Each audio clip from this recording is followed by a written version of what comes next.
Before we begin, I'd like to ask you something simple. What time is it where you are, and where in the world are you listening from? Let me know in the comments, and don't forget to subscribe if you enjoy these long, quiet journeys through the past. It helps this tiny channel more than you know. Now, if you're ready, close your eyes, let your shoulders drop, let the past take over, because winter has arrived. And you're not just anyone in the village. You're a woman. It begins before the first snow touches the earth. You smell it in the air, sharp, cold, and merciless. The smoke from the chimney coils tighter, as if the sky is already pulling everything downward, and your hands are cracked. Before the frost even sets in, you're not old, but your skin has learned the age of the wind. You rise before light, because your body no longer needs permission. Your breath is white in the dark, and the floor is frozen. The stones below the thatch roof bite at your heels as you step across the silence toward the fire. If there is still fire, you pray softly that embers have survived the night, because if they haven't, it means another hour lost rebuilding warmth. From nothing, you check the child first. His cough has returned. Worse now, like thorns in his chest. You place a damp cloth on his forehead, then another blanket, then a whispered lullaby not meant to soothe him, but to protect yourself from the creeping guilt that nothing you do will be enough. In the shed, the salted meat is shrinking, not by magic, but by mouths, the mouths of men, who expect food even when none is left. Your husband, your brother, your father-in-law, all wrapped in skins and silence. They do not ask where the food comes from. They assume that it simply appears, like snow or misery. You break the ice in the bucket with a dull blade. Your fingers go numb within seconds. You don't wince. You haven't winced in years. The baby needs water. The clothes need washing. The floor needs scrubbing. None of them care that your wrists are raw. A neighbor comes by, her eyes sunken, her sleeves too thin. You trade her a scrap of wool for dried onion peels. She calls it soup flavor. You call it mercy. Outside, the wind sounds like something ancient, a memory howling through wooden slats. You seal the cracks with rags. You seal your fear with silence. Because in winter, even panic is a luxury. You bleed, not from injury, but from rhythm, the one your body follows, even when food is scarce and warmth is absent. You soak rags in silence. You burn one by accident. The ash smells like shame. There's no time to rest. Your husband does not understand. He says, "It's cold. We all suffer." You don't answer, because your suffering has become invisible from years of being folded again, then stored behind duty. At night, the roof groans under snow. You listen for the telltale crack that might mean collapse. You don't sleep deeply anymore. You sleep like prey, ready to rise, ready to fix, ready to hush the cries of the child before the men stir. You dream of warmth sometimes, not fire, not sun, but the warmth of a world where someone sees you, sees the lines on your hands, sees how you shiver in silence, so others may feel safe, but then you wake and the cold is real. The dream floats away like steam from the last hot bowl of soup you poured 3 days ago. Your sister visits. She lost her second baby last winter. You don't ask how she's holding. Up, you just sit. You mend. She combs her fingers through your hair as if remembering when you were girls, when winter meant stories by the hearth, not survival through stillbirth. She gives you half a loaf. You give her one of your wool wraps. You both pretend it's a fair trade. The priest comes to the house, he blesses the lintel, says God sees the faithful. Then he takes a jar of pickled beets and leaves without blessing you. You're used to that. To being a woman in a world where the divine lives in books too heavy to lift and rules too cold to question. You think of firewood. There isn't enough. So, you break the wooden stool. The one your mother sat on while spinning flax. You feel sick doing it, but fire is life, and memory can't be burned unless it's soaked in guilt first. The dog hasn't returned in 2 days. You wonder if he froze. You wonder if he found a better home. You wonder if even animals know which houses carry the most kindness. You cry in the barn, the only place no one looks. Your tears freeze on your collar. You wipe them with the same sleeve you'll use to clean the child's face in the morning. There's a rumor of wolves. You hear it from the neighbors. Girl, eyes wide, cheeks red. She says she saw one near the edge of the forest. Your heart doesn't leap in fear, it settles, because wolves make sense. Wolves kill to live. Men, on the other hand, kill to forget. You don't pray for spring, you pray for endurance. You don't ask for peace. You ask for one more day where your child breathes clearly, where your husband doesn't drink, where no neighbor knocks with bad news. You don't know how many days remain until thaw. Time in winter is measured by what runs out. The flour, the salt, the patience, but you are still here. Breathing, bleeding, building a world no one else sees. You are the quiet center of suffering, and you do not break. Not today, maybe tomorrow, but not today. The snow deepens overnight. It blankets the roofs, the fences, the grave mounds. It swallows the sound of footsteps and dulls the bark of distant dogs.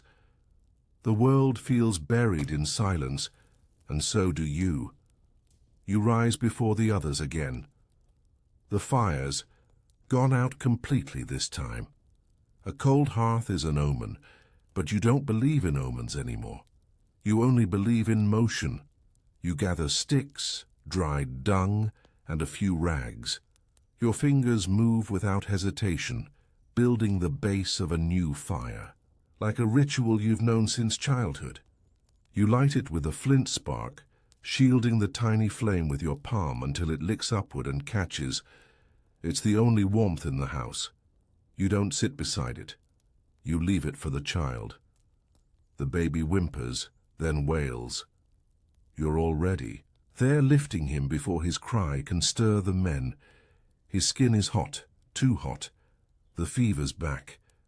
You hold him close, press your lips to his temple, whisper things not meant to be heard, but to be felt. You press a cloth soaked in cooled water against his forehead and rock him gently. He quiets, but his breathing is shallow. You know that sound. You've heard it before. You do not allow yourself to cry. Outside, a man is chopping wood. Your brother-in-law. He complains loudly that the axe is dull, that the cold is too sharp, that no one helps him. You listen from the window, wrapping the baby tighter as if the words themselves could bruise him. You offered to chop wood once. He laughed. Your place is the hearth, he said. You think about that as you knead the dough with frost-bitten fingers. The flour is clumped, the yeast sluggish from the cold. The bread will be hard, but it will feed them. You do not eat any. You say you're not hungry. They do not ask twice. A woman from the village dies in childbirth. You hear about it from the midwife who knocks with red hands and empty eyes. She tore too deep, she mutters. No one will speak her name for days. Her husband will drink. Her mother will weep.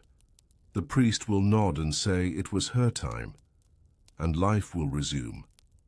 You help mend a burial shroud from a sackcloth dress. You work by lamplight. The seams are crooked, but she won't mind. The snow leaks through the roof now, not in rivers but in drops, relentless, cold, patient drops. You patch the thatch with bundled hay, slipping onto the roof when the others are sleeping.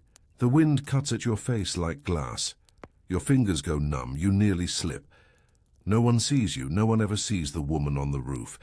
But if you hadn't gone, the water would have soaked the cradle, and no one would have understood why the child was shivering. Your eldest daughter hasn't bled yet. She's nearly 13, you fear it. And you fear its delay. When it comes, she will be a woman in their eyes. Marriageable, usable, dispensable.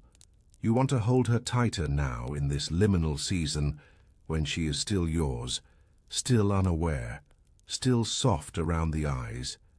But she notices the way the men look at her now. Even your husband lingers.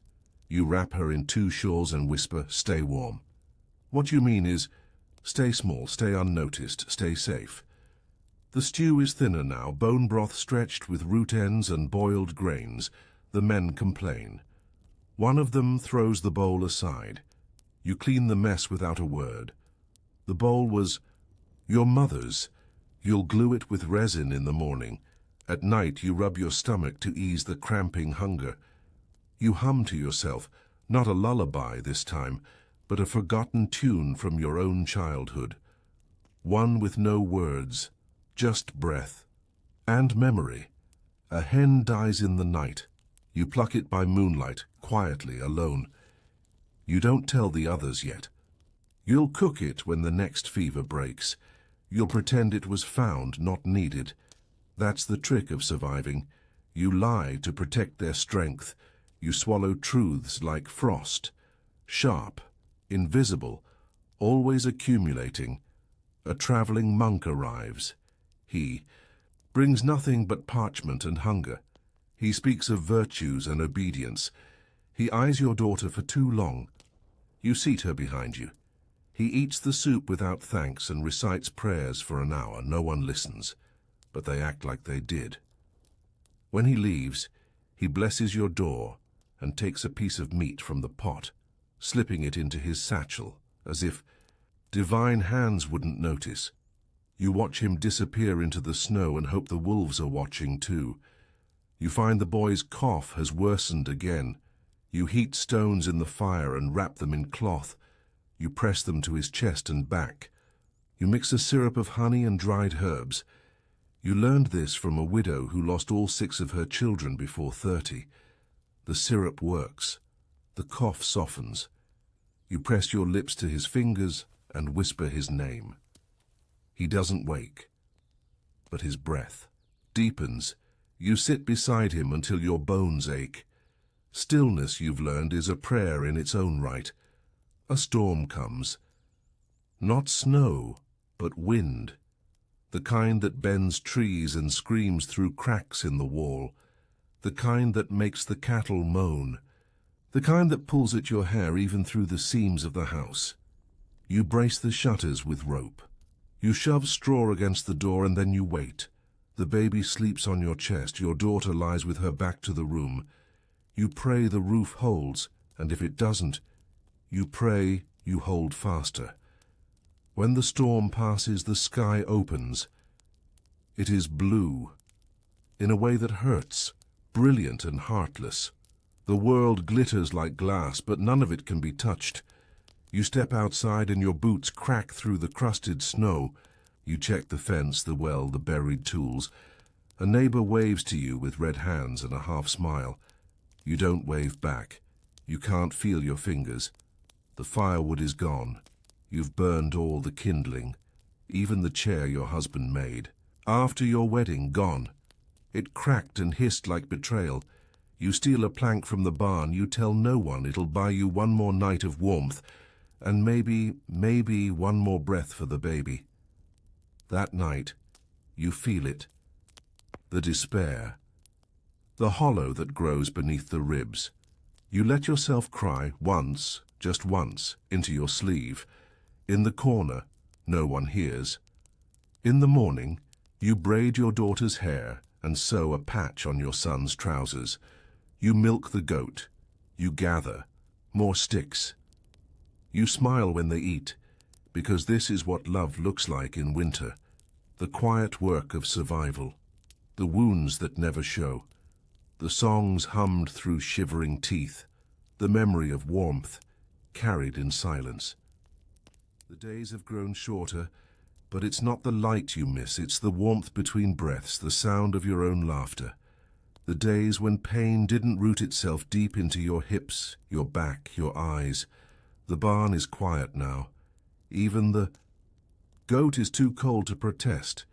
You pour feed into the trough, hands stiff, and run your knuckles along the frozen beams. The frost has crept in like a ghost, coating the rafters, nibbling at the edges of your world. The men complain more loudly, these days, about their boots, their backs, the bitterness of the broth. You nod as they speak. You fetch what they need. You do not remind them who made their boots, who crushed the herbs into the stew, who stayed awake with the child while they snored beneath fur blankets. Your hands are silent, but they remember, and that's enough. You find a hole in the wall, behind the hearth, a mouse hole. They've been stealing grain. You seal it with wax and crushed eggshell, an old trick your mother taught you.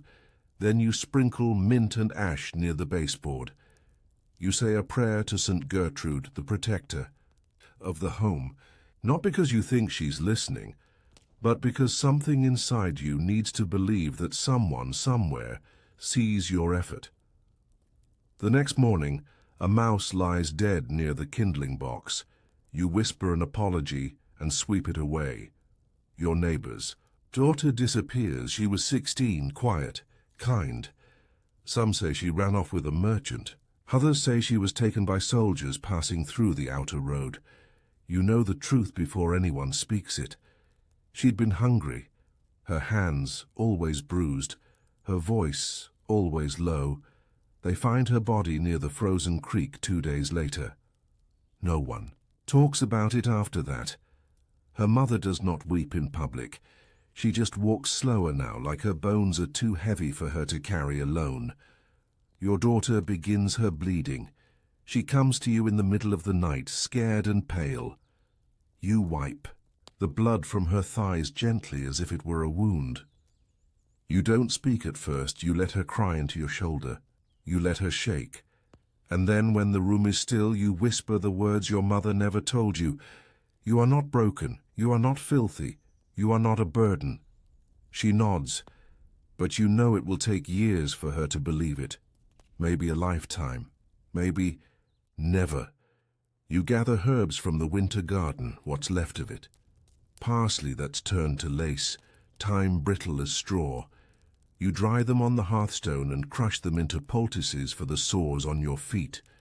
You hide your limp from the others. Pain is a language you don't speak aloud. You whisper it to the soil.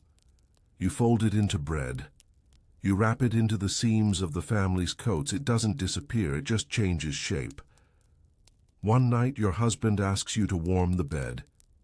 You're exhausted, but you go. Because no one taught him the difference between love and use, because saying no might mean bruises, because you learned long ago that resistance is not safety, it's just a longer punishment. Afterward, you stare at the ceiling. You listen to his breathing soften, and you feel the ache between your thighs the way one feels snowfall through a cracked roof. Silent, relentless, unnoticed. You light a candle and sit at the table alone. The wax puddles slowly, like time itself. You write nothing. You have no parchment, no ink, but in your mind you write a letter. To the woman I was before winter, before marriage, before silence. But you never finish it. The baby stirs, and you blow out the flame. The next morning you find the basin frozen solid. You chip at the ice with the edge of a spoon. It takes nearly half an hour to get enough water for washing. Your knuckles bleed again. You bind them in linen and keep going. The men don't notice. They simply ask why their shirts smell of smoke.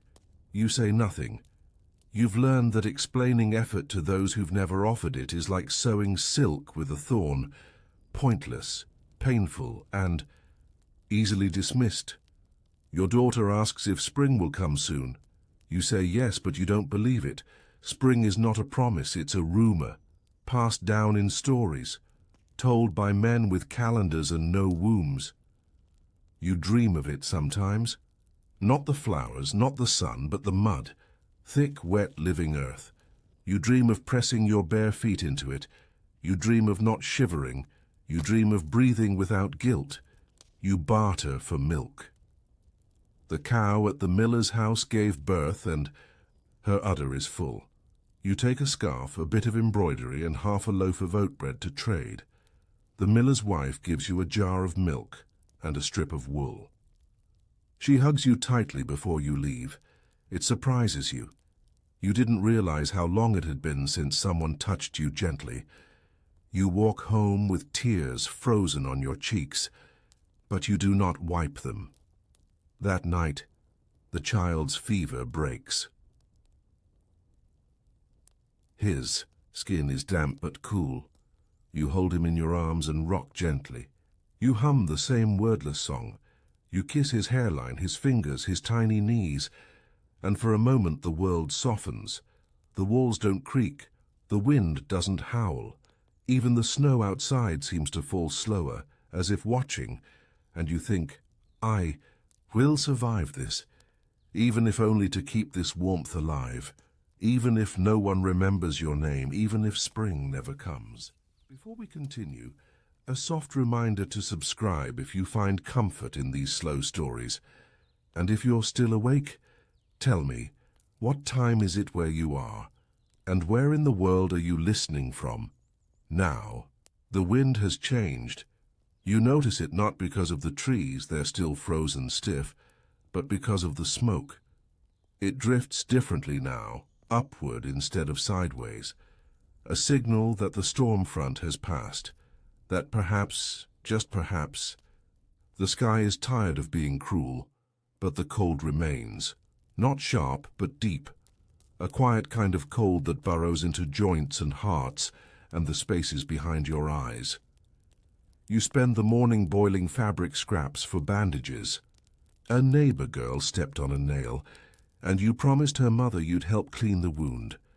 You bring your own herbs, the little you have left, and the boiled cloths, and you walk the half-mile through the snow on aching feet.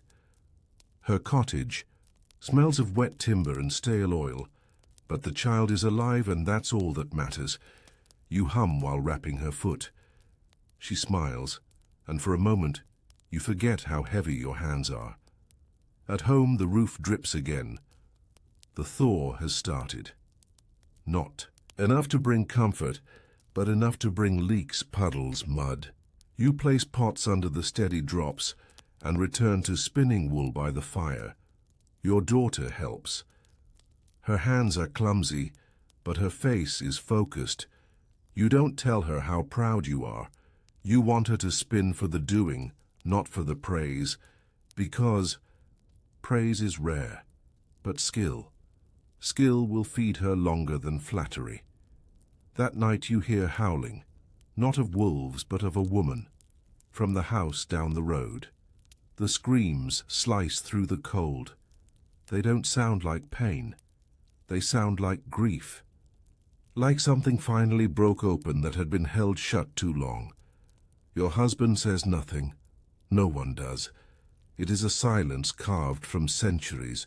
You stir the coals and wrap the baby tighter, and you whisper a prayer not for safety, but for endurance.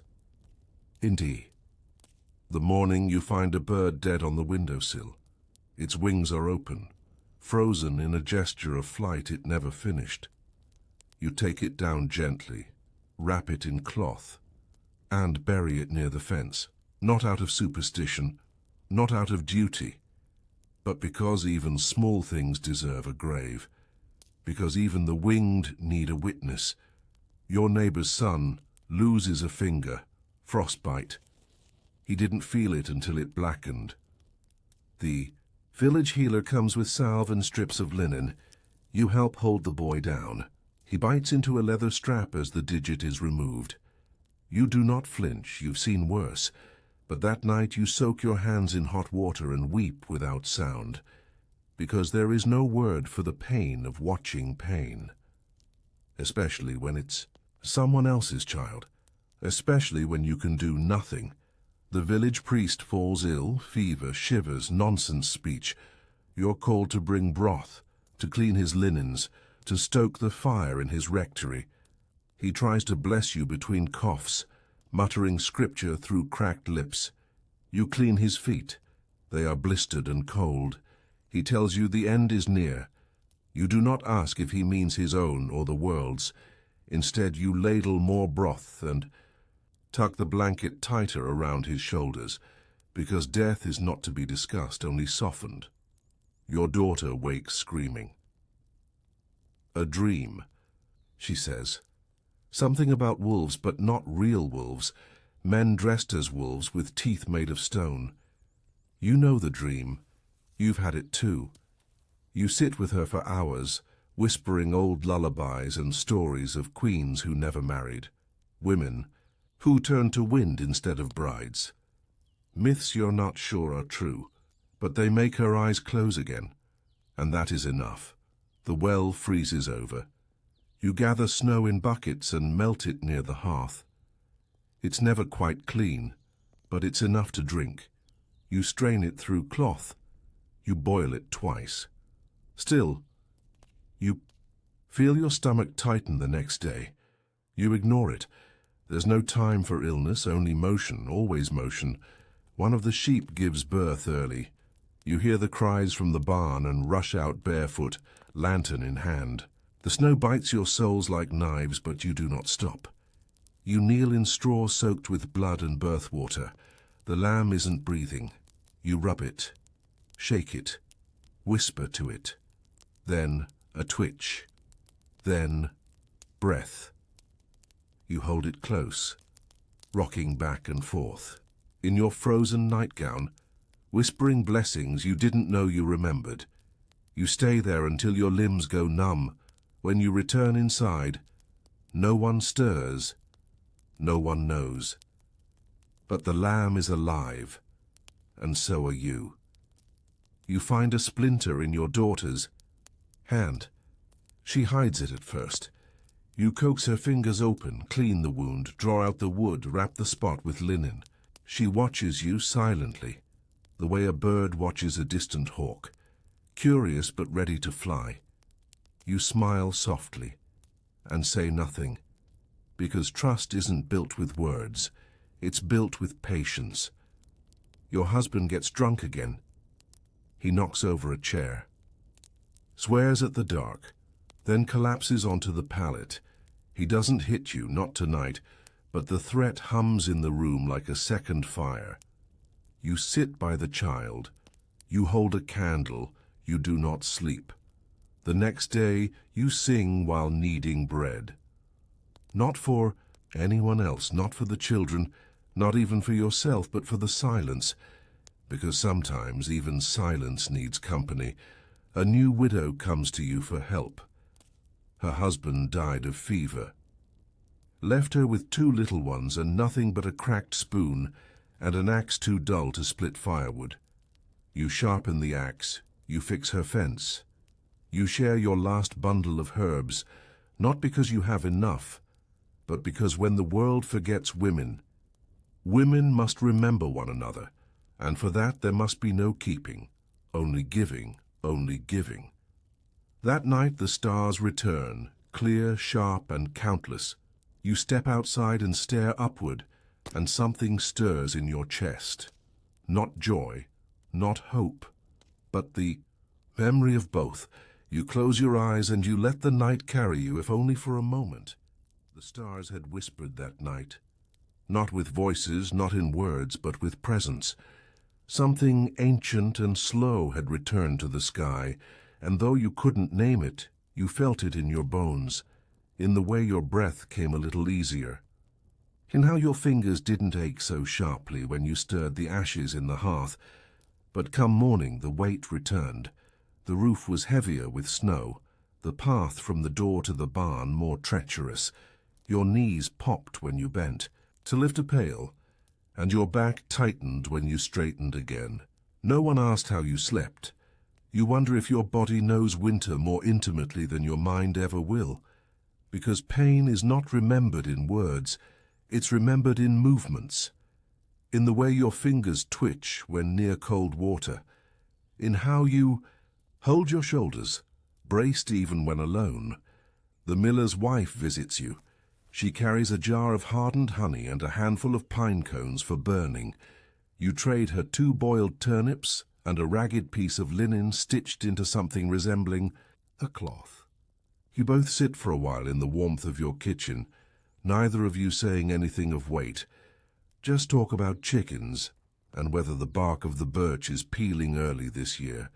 You are thankful for the conversation, not because of what is said, but because of what is allowed to remain unsaid, that your hands are cracked, that your nights are long, that your joy is rationed like salt. She leaves you with a soft pat on the shoulder, and somehow that touch means more than a full meal ever could. Later that day, your daughter asks you what heaven is like. You hesitate. The answer you were given as a child was fire and judgment and saints too clean to ever feel human. But that's not the version you carry anymore. You kneel beside her and say, "Heaven is warm bread. It's holding your baby without fear. It's sleeping through the night and waking with no ache in your chest." She nods. She doesn't ask again. A dog wanders into the yard. Skinny, mud-caked, eyes hollow. It startles the chickens and circles the compost pile. Your husband grabs an axe, but you step in front of him. "Let it stay," you say quietly. He grunts, then returns to his stew. You leave out a scrap of meat that night. The dog doesn't come to you, but it doesn't run away either. That's enough. You know what it means to survive beside people you don't trust. You know what it is to stay where you're barely safe. You let the dog be because no one let you be. The candle wax has nearly run out. You save it now, lighting only during true darkness, when the wind screams or the child wakes crying. Your hands move by memory more than light. You've sliced your finger twice this week preparing turnips, but you've stopped wincing. Pain doesn't mean what it used to. It's just another sound in the room. The baby starts coughing. You try everything. Hot, compresses, honey and ash, steaming water with pine needles. But the cough rattles deep like a fire with no kindling. You sit up with him every hour, wiping his nose, whispering lullabies through cracked lips. At one point, your husband asks if he'll make, but you don't answer, because hope spoken aloud feels like temptation, and you've lost too many to know better. Instead, you rock and rock and rock. When the coughing eases 3 days later, you don't celebrate. You weep into the floor, but quietly, so no one hears. A merchant comes through town. He sells salts and spices, but most of it is gone by the time he reaches your end of the road. You trade a knitted shawl for a single vial of lavender oil, not because it will cure anything, but because the smell reminds you of your grandmother. You dab a bit on your wrists before sleep. For the first time in months, your dreams are soft. They take you somewhere with green meadows and running streams, where no one calls your name, where nothing is expected of you. You rise early the next day and go to the frozen river, not for water, not for washing, just to sit. You listen to the ice groan beneath the surface, to the wind dragging dry leaves across the snow, to the sound of your own breathing, thin and unhurried. You press your palm to the icy bark of a tree, and for a moment it feels like someone else is holding your hand. The butcher's wife loses her pregnancy. You hear about it in whispers. Half-truths pass between loaves of bread and borrowed buckets. Some say she was cursed. Others say she was careless. A few blame the winter spirits, but you don't speak. You remember your own loss, the one no one talked about, the one that left you bleeding for days, alone in a room full of noise, the one you buried without a name. That night, you light a candle for the butcher's wife. You let it burn to the base, and you don't pray, you just sit and let your silence become her prayer. The bread mold creeps back. Despite the cold, You trim it away and toast what's left. The children don't complain. They're used to things that taste of ash.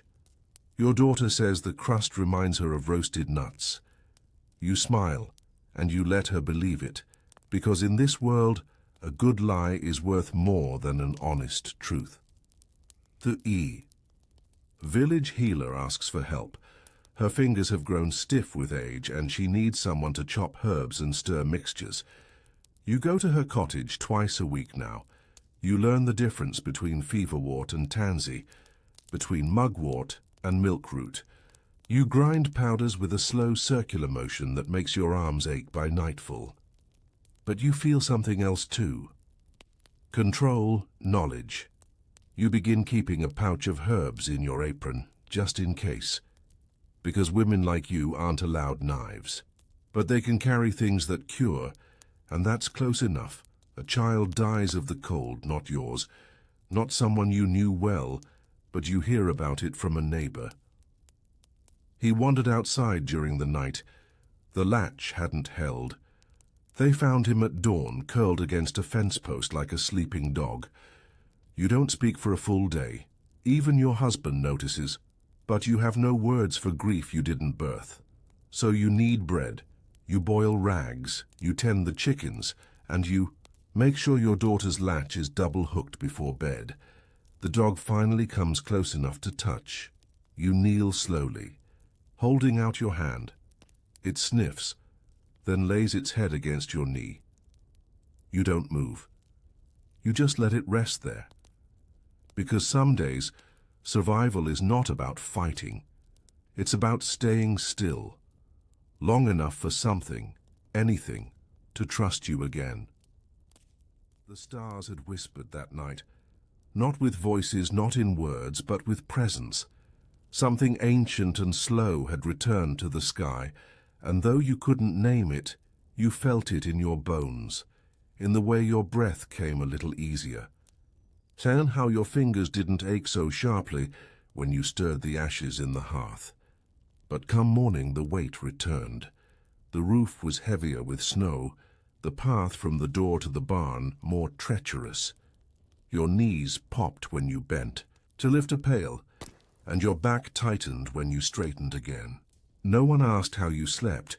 You wonder if your body knows winter more intimately than your mind ever will. Because pain is not remembered in words, it's remembered in movements, in the way your fingers twitch when near cold water, in how you hold your shoulders braced even when alone. The miller's wife visits you. She carries a jar of hardened honey and a handful of pine cones for burning. You trade her 2 boiled turnips and a ragged piece of linen stitched into something resembling a cloth. You both sit for a while in the warmth of your kitchen, neither of you saying anything of weight. Just talk about chickens, and whether the bark of the birch is peeling early this year. You are thankful for the conversation, not because of what is said, but because of what is allowed to remain unsaid. That your hands are cracked, that your nights are long, that your joy is rationed like salt. She leaves you with a soft pat on the shoulder, and somehow that touch means more than a full meal ever could. Later that day, your daughter asks you what heaven is like. You hesitate. The answer you were given, as a child, was fire and judgment and saints too clean to ever feel human. But that's not the version you carry anymore. You kneel beside her and say, heaven is warm bread. It's holding your baby without fear. It's sleeping through the night and waking with no ache in your chest. She nods. She doesn't ask again. A dog wanders into the yard, skinny, mud-caked, eyes hollow. It startles the chickens and circles the compost pile. Your husband grabs an axe, but you step in front of him. Let it stay, you say quietly. He grunts, then returns to his stew. You leave out a scrap of meat that night. The dog doesn't come to you, but it doesn't run away. Either. That's enough. You know what it means to survive beside people you don't trust. You know what it is to stay where you're barely safe. You let the dog be because no one let you be. The candle wax has nearly run out. You save it now, lighting only during true darkness, when the wind screams or the child wakes crying. Your hands move by memory more than light. You've sliced your finger twice this week preparing turnips, but you've stopped wincing. Pain doesn't mean what it used to. It's just another sound in the room. The baby starts coughing. You try everything. Hot, compressors, honey and ash, steaming water with pine needles. But the cough rattles deep, like a fire with no kindling. You sit up with him every hour, wiping his nose, whispering lullabies through cracked lips. At one point your husband asks if he'll make it. You don't answer, because hope spoken aloud feels like temptation. And you've lost too many to know better. Instead, you rock and rock and rock. When the coughing eases 3 days later, you don't celebrate. You weep into the floor, but quietly, so no one hears. A merchant comes through town. He sells salts and spices, but most of it is gone by the time he reaches your end of the road. You trade a knitted shawl for a single vial of lavender oil, not because it will cure anything, but because the smell reminds you of your grandmother. You dab a bit on your wrists before sleep. For the first time in months, your dreams are soft. They take you somewhere with green meadows and running streams, where no one calls your name, where nothing is expected of you. You rise early the next day and go to the frozen river, not for water, not for washing, just to sit.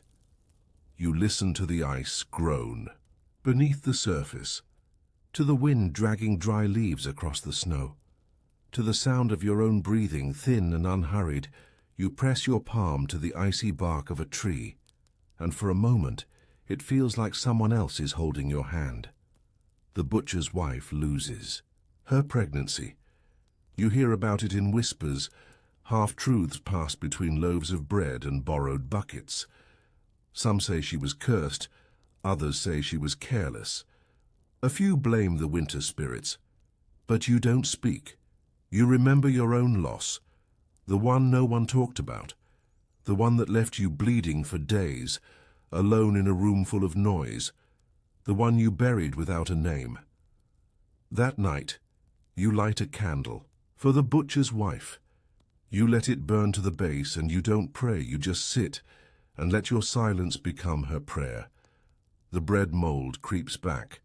Despite the cold, you trim it away and toast what's left. The children don't complain. They're used to things that taste of ash. Your daughter says the crust reminds her of roasted nuts. You smile, and you let her believe it, because in this world, a good lie is worth more than an honest truth. The village healer asks for help. Her fingers have grown stiff with age, and she needs someone to chop herbs and stir mixtures. You go to her cottage twice a week now. You learn the difference between feverwort and tansy, between mugwort and milkroot. You grind powders with a slow circular motion that makes your arms ache by nightfall. But you feel something else too. Control knowledge. You begin keeping a pouch of herbs in your apron, just in case, because women like you aren't allowed knives. But they can carry things that cure, and that's close enough. A child dies of the cold, not yours, not someone you knew well, but you hear about it from a neighbor. He wandered outside during the night. The latch hadn't held. They found him at dawn, curled against a fence post like a sleeping dog.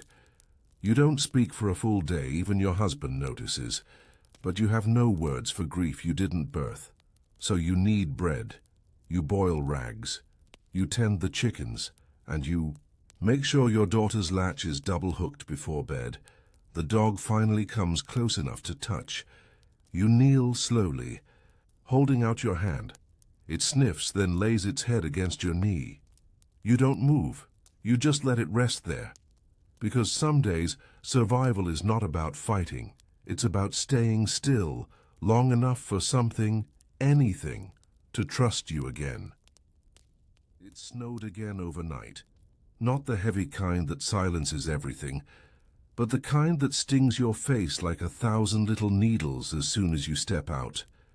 The world is white again, the path to the barn invisible beneath layers of wind-blown powder. You trudge through it anyway, water bucket in hand, shawl tight across your mouth. The chickens blink at you through the cold.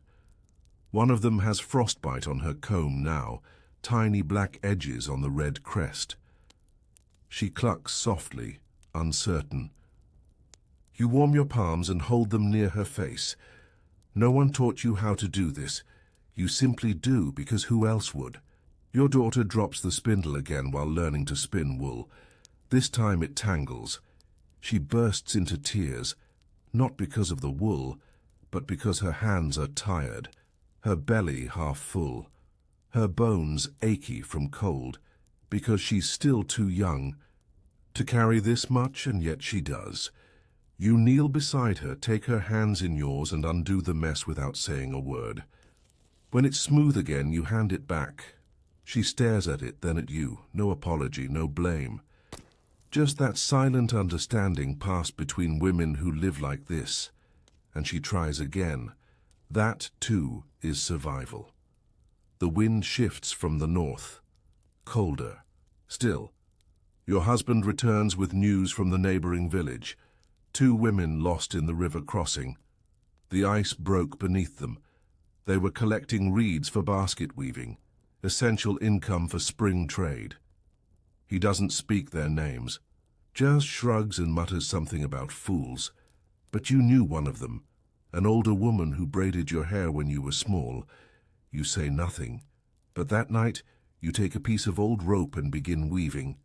Not a basket, but something like a braid, something to remember. The priest dies in his sleep.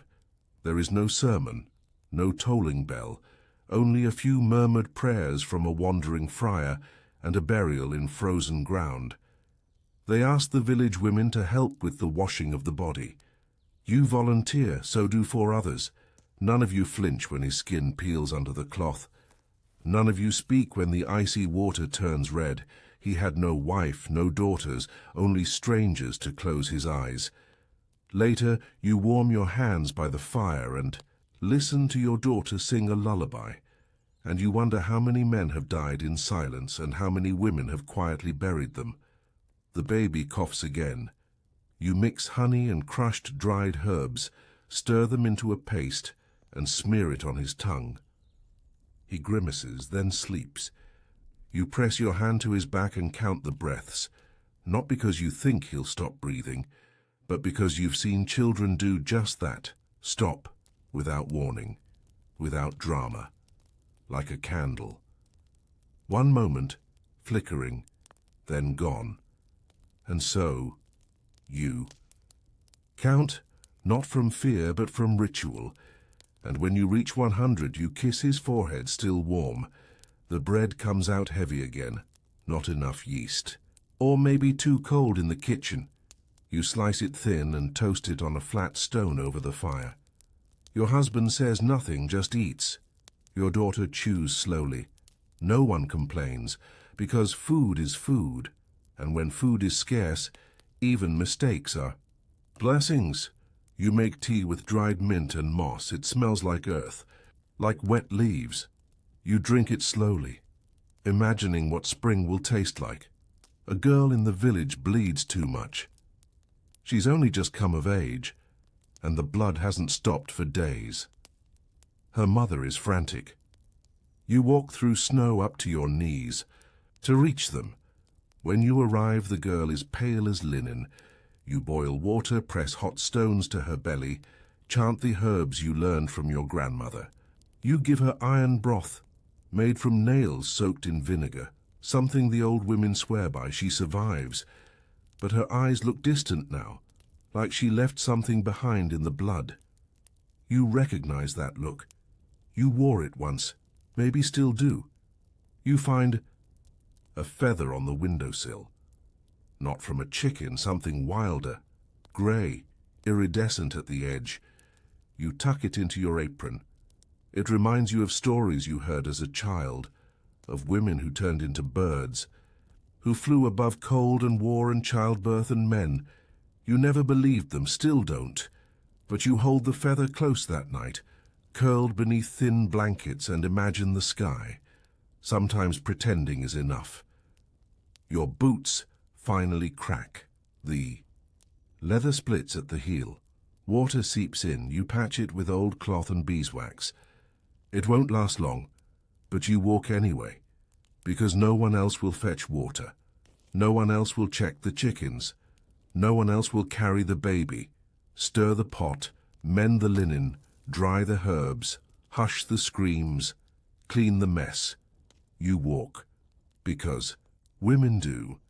Even with cracked boots, even with cracked bones. The sun comes out for 3 hours, enough to melt the frost from the shutters, enough to bring children outside, blinking like bears in spring. Your daughter laughs, real laughter.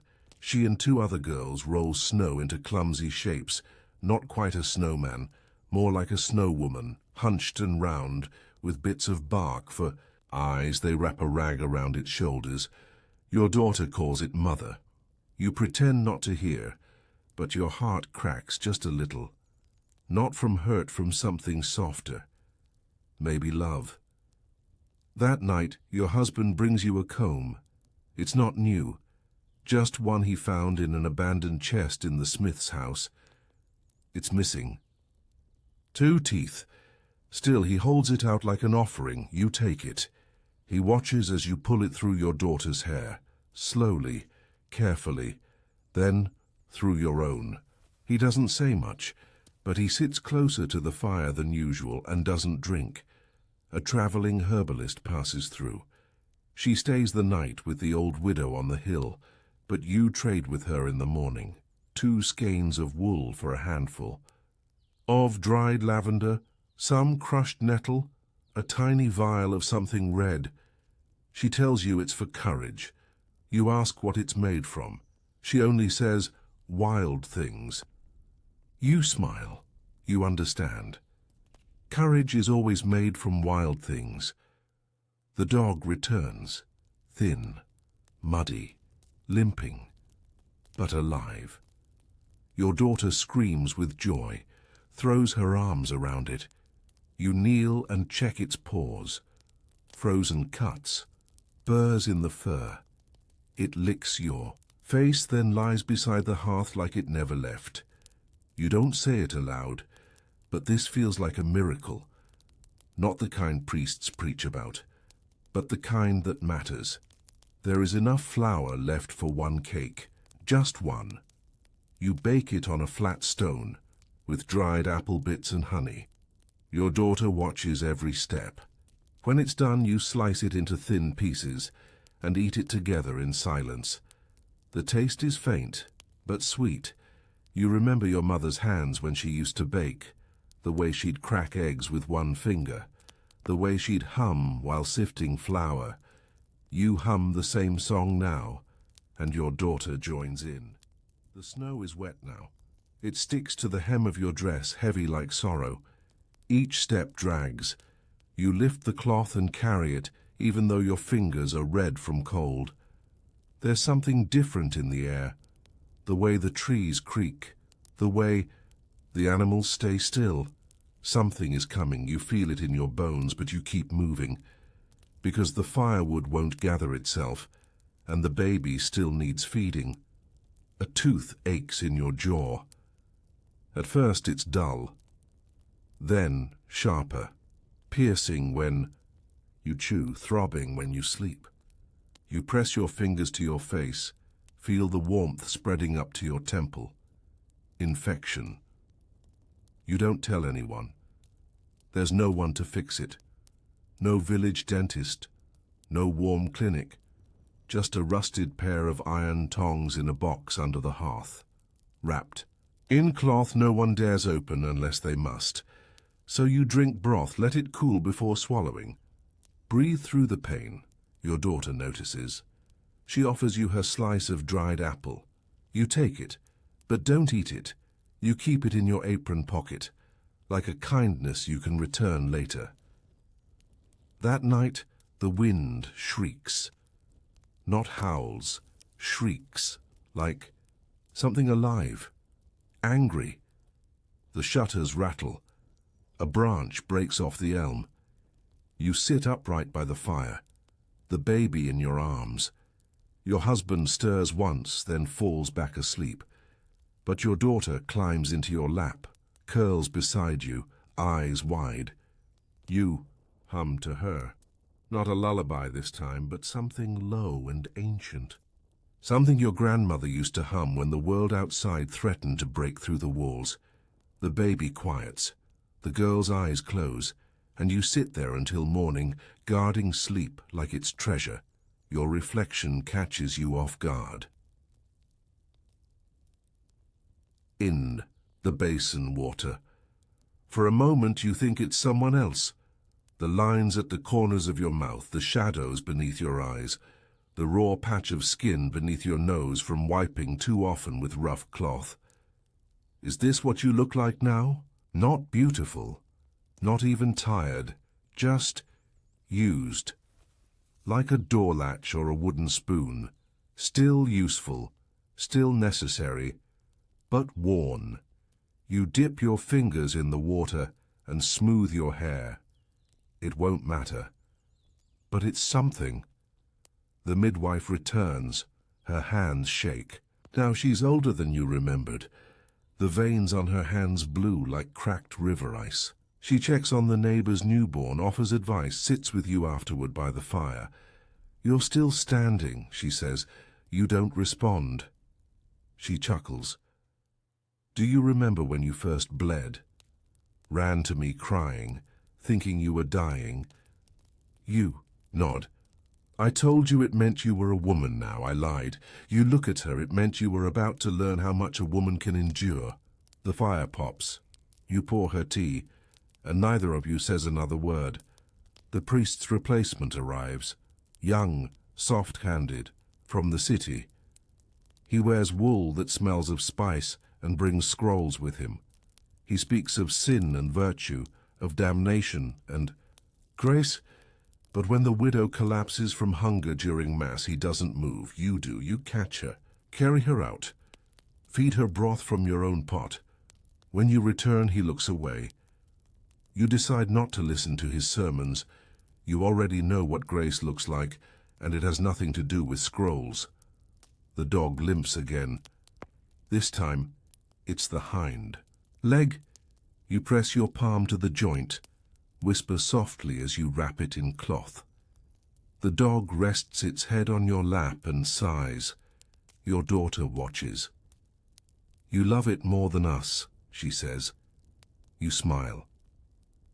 No. I love it like us. She blinks, then nods. Because she understands. Love is not measured in words here. It's in warmth given freely, in meat shared, in wounds tended without question. Another girl is married off, too young to a man too old. The wedding is small. Snow drifts around the chapel. She wears a dress that doesn't fit. You watch her from the edge of the crowd, her lips tight, her eyes lowered. You recognize that look. You wore it once. So did your sister. So did your mother. A look that isn't fear. Not exactly, but the silence before fear. You catch her gaze for a second. You nod. She doesn't nod back, but she sees you. And sometimes that's all there is. You catch your daughter whispering to the baby, telling him stories, not from scripture. Not from old tales, but things she makes up. About a girl who can fly, about a chicken who sings lullabies, about a mother who never cries. You smile, then bite your lip, because she doesn't know yet that dreams can hurt. But you don't stop her. You listen quietly from the doorway, because maybe, just maybe, dreaming is its own form of survival. The well freezes, just the top layer, but it means hauling buckets with a pickaxe, breaking through every morning before the water can be drawn. Your husband tries the first day, complains of his back. You do. It the second day and every day after. The ice cuts your hands, you wrap them. Keep going, because thirst kills faster than cold. You find the apple again, the slice your daughter gave you, still in your pocket. You eat it slowly. It's sweet, even in the middle of all this, even when everything aches. Sweet. The chickens stop clucking. One morning you check the coop, find a weasel inside, it's already taken 3. The rest huddle, wide-eyed, silent. You don't scream, you don't cry, you just lift the shovel and strike.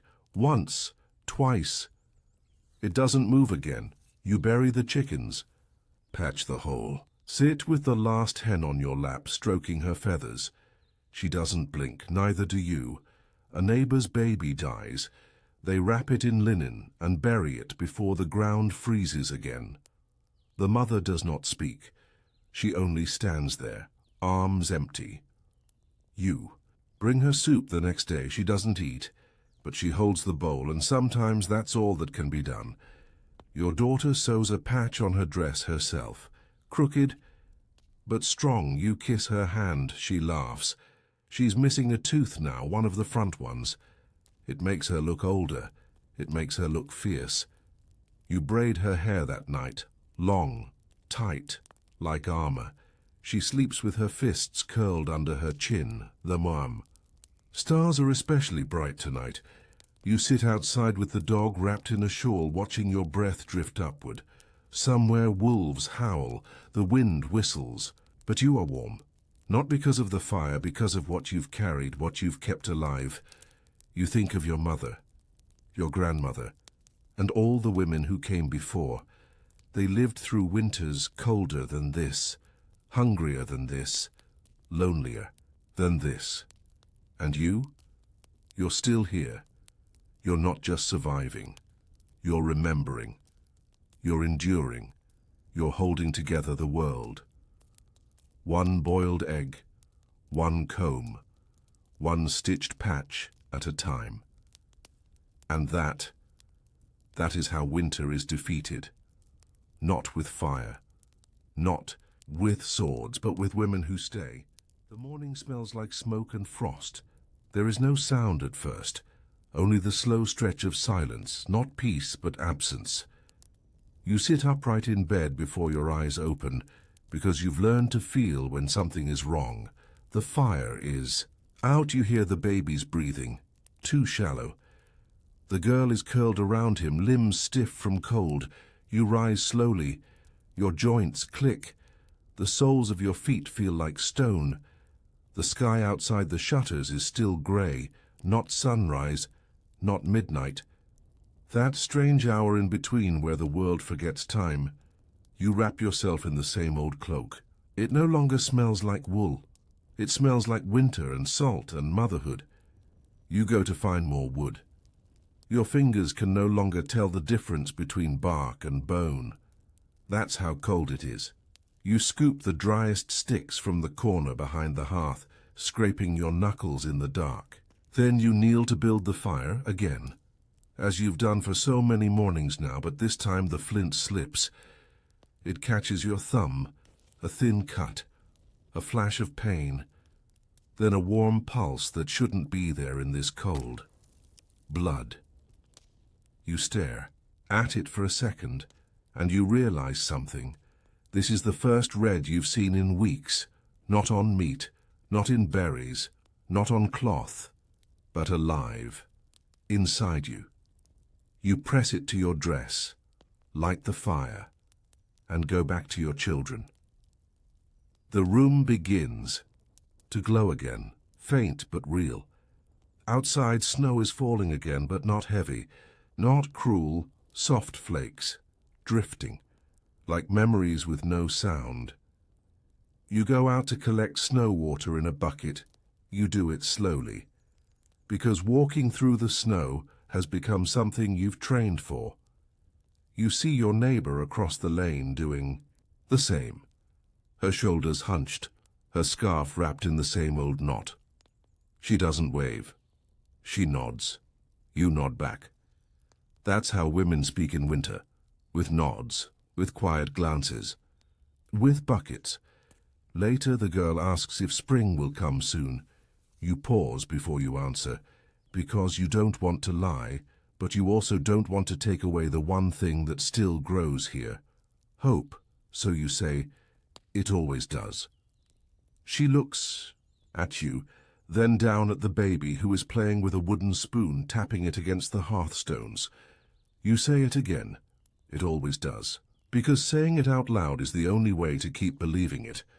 The priest's wife visits with fabric offcuts, scraps, mismatched patches. You almost weep. Not because it's beautiful, but because someone remembered. You sew a new lining for your daughter's cloak. It doesn't match, but it holds. You even find enough for a little bonnet for the baby. He looks ridiculous. You all laugh. And that laugh, that strange, sudden, uninvited laugh, it makes your ribs ache because it's been too long. You write a name in the soot on the wall. Not your own, your mother's. You're not sure why. Maybe because you're starting to forget what her voice sounded like. Maybe because this house feels like hers now, even though she's long gone. You trace the letters with your finger, then press your palm over them, just for a moment, just to remember that she once lived through winters too. One day you find your daughter talking to the walls, not in play, not in madness, in memory. She's whispering about food and warmth, and what it will be like when the flowers return. You crouch beside her. She stops. You don't scold her. You don't tell her to stop imagining, because imagining is how the body remembers. It is not just an object. It is a home for dreams too. So you start talking with her about bees and green grass and bread that doesn't need to be stretched thin. Together, you repaint a future that hasn't arrived yet, but might. A mouse gets in. You don't scream. You trap it in a basket, slide a flat stone under it and carry it outside. The girl watches you. You didn't kill it, she says. You shake your head. There's been enough death. She nods. It's a simple moment, but you remember it all night. Your husband gets sick, just a cough at first, then heat, then silence. You sit by his side, change the cloth on his forehead, stir elder bark into boiled snow water. He doesn't open his eyes for a day and a half. When he finally does, he doesn't speak, just nods. A weak one, but it's a nod. You sit there until the fire goes out. Then you light it again because you have to. You've started counting the candles again. There are 7 left. That should be enough for 12 more nights, if you ration. You don't burn them for light. You burn them for peace, a ritual, a kind of control, a whisper in the dark that says, I still decide something, even if it's just when to let the shadows grow. The baby takes a step, then falls, then tries again. You and the girl cheer like he's conquered a kingdom, because in a world of survival, every movement is a victory.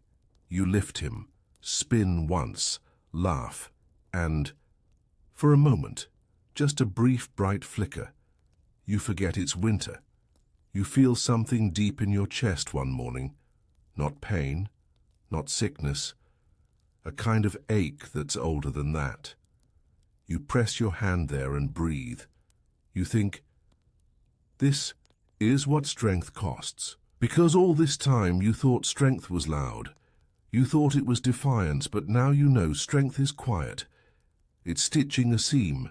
It's boiling water. It's getting up again when no one sees. It's this. There's a letter from your cousin in the village 2 hills over. She says the snow has begun to melt. You don't believe it. Not yet. But you place the letter under the candle. Let it warm. Let the words rise like prayer. And that night, for the first time, you dream. Of green, not flowers, not wheat, just green, and it's enough. You wake with a taste of moss in your mouth. It's not real, of course. But in your dream you were walking through a forest with no snow, where the air was warm and damp and full of sound. Not voices, just birds and bugs and leaves brushing against each other. You lie there for a moment, still under the thin blanket, eyes open, watching the flicker of firelight on the ceiling. You hear nothing but the baby's quiet breaths and the faint creak of ice outside, splitting under its own weight. You pull yourself up slowly and whisper, "Not yet. Spring hasn't come. Not here, not yet." The child has a rash. You've seen it before and it's not dangerous, but it itches. She's cranky. The baby cries when she cries. Your husband curses under his breath at the noise, then rolls over again and disappears into sleep. You crush dried mint into lard and spread it gently over the girl's skin. She winces. You sing to distract her. Not a lullaby, but a silly tune your mother used to hum when water was short and bread was old. You sing it wrong. You forget half the words. She giggles anyway. That's enough. That's all. Anything is now. Just enough. The walls drip more now. Not much, but enough to stain. You catch the water in bowls and jugs. You dump it outside, watching it sink into the snow. The sun shows itself for an hour at noon. You stand in it, your arms crossed, feeling the heat like a memory on your skin. You notice the ravens look thinner. You count fewer tracks in the snow near the woodpile.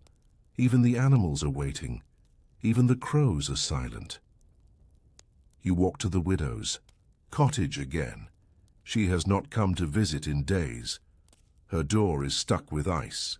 You knock, no answer. You knock again, still nothing. You pry the door open with a stick and step inside. She's sitting in the corner, wrapped in furs, staring at nothing. Her children are asleep under a pile of blankets. The fire is out. She doesn't look at you, she doesn't blink. You don't ask what happened, you just kneel and begin to stack the hearth. You light the flame, you ladle soup into her bowl, and you stay with her until she blinks again. That night, your own house is quiet, too quiet. You notice things you normally don't. The crack in the wall, the shift in the floorboards, the creak of the rafters above you. Everything is holding, but only just. Your hands ache as you sew another patch onto your skirt. You've worn through the knees again from crouching near fires, from gathering snow, from helping your children sit and eat and clean and dress. The fabric is mismatched, blue on brown, threadbare. You don't care. Color doesn't matter anymore. Only the weave, only what lasts. You bleed again. It comes suddenly, a small trickle, enough to remind you of time. You wash with cold water, wrap yourself in rags, sit for a while on the edge of the pallet, one hand braced on your knee. The girl watches you from the other side of the room. She doesn't ask, she knows. She's learning, without you having to teach. And you hate that, you want to shield her from this. But winter is a teacher with no kindness. It shows without asking. It demands without warning. It teaches through pain. The chimney clogs with ice. Smoke fills the house. You throw open the door and wave it out with a blanket, coughing, shouting, crying. The children cry too. The baby wheezes. You bundle him in cloth, press his face to your chest, and walk outside. The air is sharp and brutal but clean. You stand there in the wind, snow crusting your boots, rocking side to side. Eventually the smoke clears. You re-enter the house and see it. A small bird's nest, long frozen, wedged deep in the flue, from last spring, forgotten, now deadly. You crush it in your fist, not in anger, but in knowing. Everything carries memory, even the dangerous things. You dream again. This time, it's not green, it's gold. A wheat field, long and tall, and you're walking through it with your sister, though you never had a sister, and the wind makes the stalks bow around you like dancers. When you wake, your hands are clenched. You're still holding something that isn't there. You don't speak of it. You just go to the window, wipe the frost with your sleeve, and watch the snow fall sideways. Again, the old woman in the next house dies. No one comes to take her body. You go with two others, the baker's wife and the young girl with missing teeth, and you wrap her in her own bedsheets. You dig the grave yourself. You don't cry. You don't pray, you just work. The priest's wife brings a wooden cross. You place it gently into the soil, then go home and scrub your hands raw. The smell of old age and decay clings to your sleeves for days, no matter how much you wash. The girl asks about God, not about heaven, about why some mothers die and others live. You hesitate. You tell her what you know. That survival isn't always a reward. Sometimes it's just luck. Sometimes it's just the way. The dice fall in the lap of winter. She doesn't cry, she just nods and draws circles in the ash with her finger. There's a knock on your door. Not loud, 3 taps. Then silence. You open it to find a boy, no older than 12, with red cheeks and bare hands. He says his mother sent him for herbs. You recognize his eyes. They belong to a woman who once helped deliver your daughter. You hand him a bundle of dried nettle and elderflower. He tries to pay. You shake your head. He stands there a second too long, then whispers thank you and disappears into the white. You close the door and whisper, "You're welcome," to the wind. You light a candle that night without thinking. One of the good ones, beeswax, golden. It fills the room with a scent. You haven't smelled in weeks, you don't speak. You just sit and watch it burn. It's not warmth that fills you, not comfort, just presence. Like the flame is a friend who asks for nothing and stays anyway. There's a moment just before dawn. You feel it in your skin more than your eyes. The darkness lifts, not into light, but into less dark. And in that strange grey pause, you hear a bird, not a raven. Not a crow, something else, something small, something with hope in its throat. You wake the girl gently, and you both sit there, listening. It sings once, then goes quiet. But you remember it, and you hold that note in your chest like bread. The day begins with that bird, or rather the memory of it. It doesn't return, not that morning, not the next. But the sound remains, echoing in the corners of your thoughts, like a word you almost forgot how to pronounce. It doesn't warm you, not really, but it breaks something, not hope, not despair, and something smaller. The numbness. You get up before the rest. Your breath still puffs in the air as you dress. You slip on your patched shawl, the one with the corner missing, the one your mother gave you before she went quiet forever. You never sewed the corner back. On you don't know why. Maybe it reminds you that nothing stays whole. You boil water over the hearth, slowly, carefully, no sudden movements. The pot is thin, the fire weak, the kettle dented, the effort huge. You drop in dried nettle and dandelion root, bitter herbs but cleansing. You sip while standing. It scalds your throat. But the bitterness feels good, feels like something working, something cleaning, something moving. The girl stirs. So does the boy. He coughs twice and rolls over. The baby stretches in his sleep, fists tiny and clenched, as if still bracing against the cold womb of the world. You don't wake them. They need this moment of peace. You guard it, like a knight at the edge of something precious. Later, you walk to the well. The wind has picked up again. You wrap your hands in wool and lower the bucket, listening to the rope creak against the frostbit pulley. The water is icy but clean. You lift it carefully, not wanting to waste a single drop. Not now. Not with everything feeling so thin and uncertain. The well stones are slick with moss and ice. You watch your step. Your toe catches slightly, but you catch yourself before the spill. Still your heart races. You stand still, holding the bucket close, chest heaving as if you've just outrun a wolf. The wind howls, but no one comes. The baby has teeth now, 2 white and sharp. He bites your breast while nursing and laughs when you yelp. You don't have the heart to scold him. You remember your daughter doing the same once. Back when your hair was thicker, your hands less cracked, your back straighter. Now you hunch without noticing. Walk slower, sleep lighter.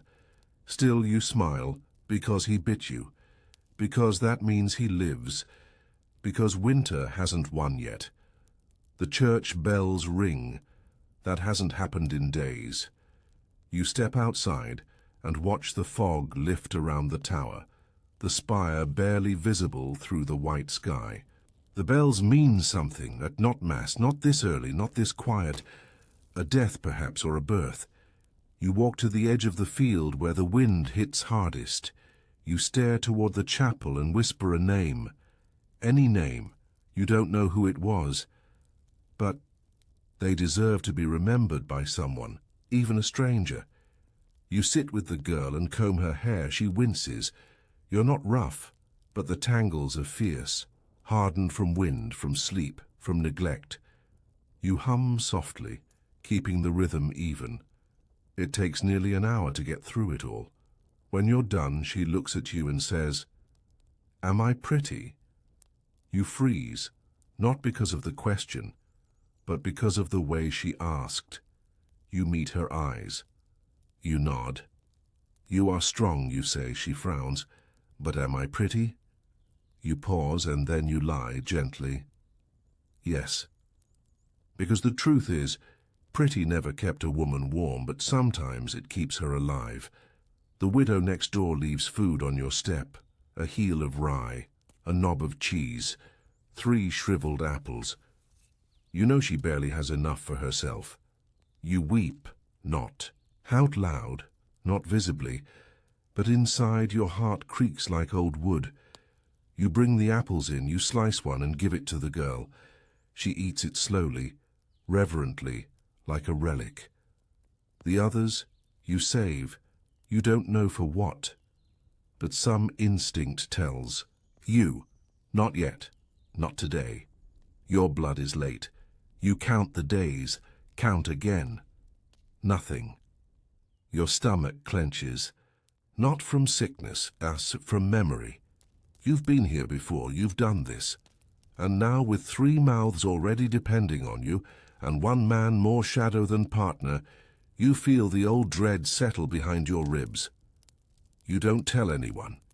You go about the day, but your hands shake as you grind grain.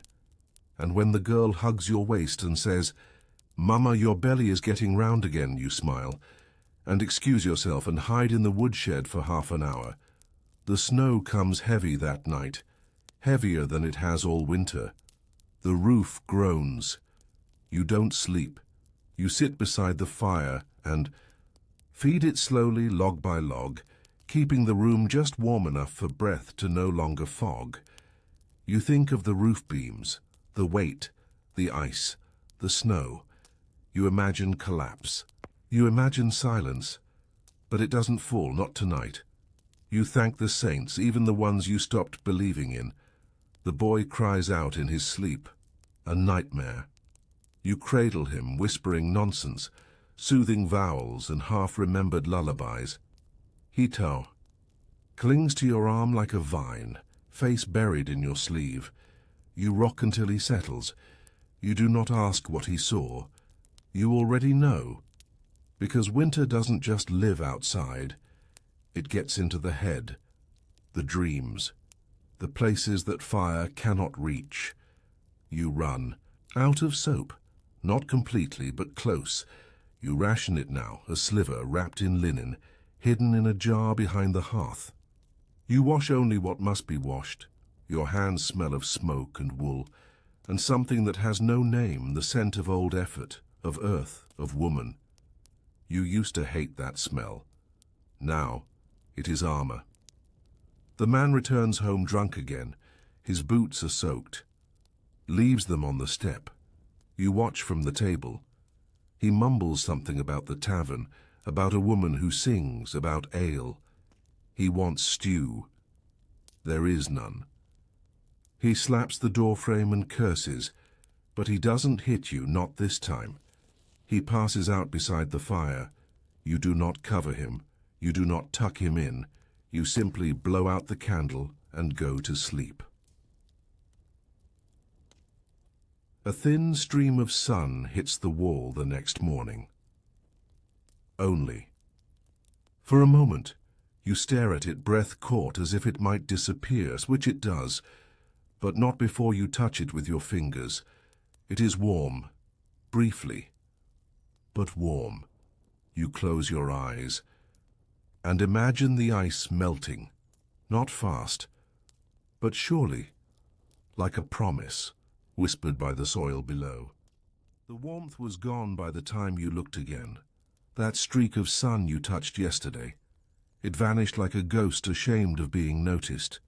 You reach for it this morning, half hoping it'll return. But the wall is cold again, blank, pale, damp. The firewood is nearly gone. You have 5 logs left, not the big ones, the small splintery kind that burn fast and leave little behind. You count them again anyway. 5. You don't say the number out loud. It would make it too real. You just nod to yourself and get up. You take the baby and strap him to your chest. The scarf is scratchy, but he calms when pressed against your body. You whisper to him as you move about the cottage.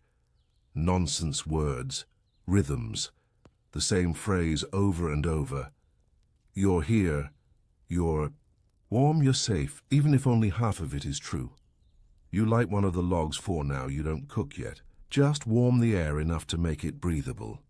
Your breath doesn't fog. That's something.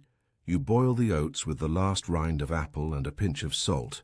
No milk, no honey, no spice.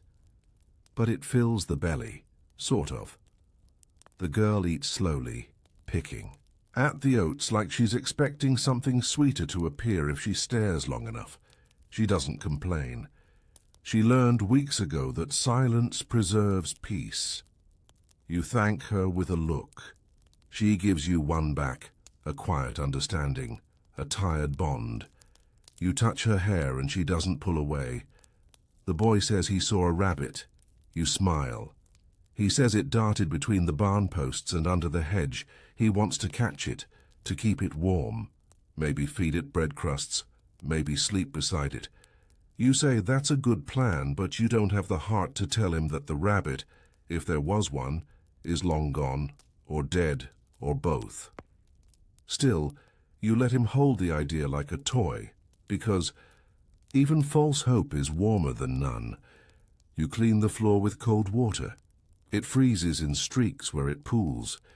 You scrape it up with a broken tile, muttering under your breath about the uselessness of chores in a place where the world itself refuses to cooperate. Still, you scrub, because it's what you do, because a clean floor makes the filth in your heart easier to carry, because moving your body keeps the cold from taking full control, because grief needs distraction. Even grief you haven't had time to name, yet. That night the wind shrieks like a creature dying. You press rags into the window cracks and stuff straw into the hole by the door. The baby wakes and cries. You hush him quickly, not from annoyance, but from fear he'll wake the others, and the stillness you've earned will vanish like everything else you try to hold. You nurse him. Your fingers tremble on his back. You can't feel your toes, but you hum anyway. Because if the wind is singing death, you'll sing life, even if yours is fading. There's a knock on the door just before dawn, 3 short taps, then silence. You freeze. Your first thought is soldiers, your second, thieves. Your third is the foolish idea that maybe, just maybe, it's someone bringing firewood. You wait. Another knock. You open slowly. It's the old man from the far cottage, the one who lost his son in autumn. He's holding a bundle of sticks and a wrapped cloth. He says nothing, just places them in your arms. You nod, unsure if you're crying or if the wind just bit your eyes again. He nods too and walks back into the blizzard. You unwrap the cloth. Inside, 2 onions, 1 turnip and a chunk of pork fat. You haven't seen meat in weeks. You think of stewing it all at once. A feast, a final fire of joy. But instead you tuck the turnip away. Half the fat too. You stew only the onion and broth today, and the warmth it brings, inside the belly, is nearly as good as love. Almost. The girl asks if birds migrate to heaven. She's been watching the sky again, looking for movement, for wings. You tell her some go south, that they'll return in spring. She says, I don't think they like us anymore. You say, they're just waiting. She says, me too. You want to ask her what she's waiting for, but something in her voice stops you. Some answers are too heavy for a house this thin. You wake from a dream. Your mother was there. So was your sister. Long gone. You were sitting by a lake barefoot, drinking from copper cups. The grass was green, the air smelled of bread. You were laughing. When you opened your eyes, the room was black. You felt cold, but you smiled anyway. Because for one breath, you remembered who you used to be, and for now that is enough. The girl bleeds again. She hides it this time. You find the rags under her bed. You sit beside her, no words, just presence. She looks at you, ashamed. You shake your head. Not angry, not even sad, just weary and proud, because she did what she had to, because she is learning, and because she is still here. The boy gets sick. It starts with a cough, then fever, then silence. You don't panic. You've lived through worse. But your chest tightens as you bathe his body with cloth and pray the warmth doesn't leave his fingers. You hold him for hours. You whisper to him that he'll be fine, even if you don't believe it, because lies told gently are sometimes kinder than the truth. The fever breaks. 3 days later. He's thinner now, but breathing steady. The baby claps when he sees him sit up. You cry, but again, only a little. Just enough. You wake one morning to birdsong again, real this time. You step outside and there, on the bare branch of the elm, is a small grey bird. Nothing exotic, nothing grand, but its chest puffs. It sings. You hold your breath. The key. Girl comes to the door, points, smiles. The boy joins.